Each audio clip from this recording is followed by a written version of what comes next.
da 13 anni invio lettere a Natale per chiedere che si ricordi, che si celebri, che si facciano le recite, le cose più belle che abbiamo tutti respirato all'interno della scuola. Nessuna comunità di stranieri qui in Veneto, e men che meno quelle diciamo più ortodosse in termini religiosi, diverse dalla nostra, mi ha chiesto mai di soprassedere, anzi invitano a rispettare le nostre tradizioni.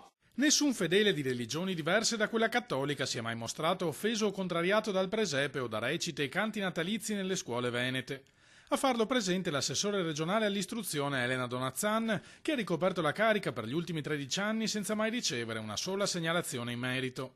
È quindi tempo di sfatare questo falso mito. Invita: i nemici del Natale cristiano non sono gli stranieri né i fedeli di altre religioni.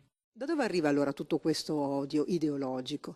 Probabilmente proprio dall'ideologia, cioè da quelli che a tutti i costi vogliono negare radici, tradizioni e anche spiritualità. Aggiungo anche che mi fa tristezza pensare che qualcuno, un insegnante in particolare, possa non pensare che il presepe invece è una buonissima forma di integrazione, di conoscenza della nostra cultura e anche della nostra religione. Ben 546 scuole, informa Donazzan, hanno concorso al bando indetto dalla Regione, che concede 250 euro agli istituti per realizzare il presepe.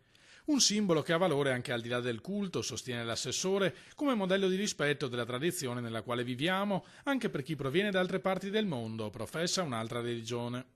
Mi sono commossa come tutti all'azione di quella bimba di 10 anni che ha detto: ma come la canzone di Natale prevede la parola Gesù, perché non possiamo dirla? I bambini sono più puri e anche più intelligenti di molti di noi.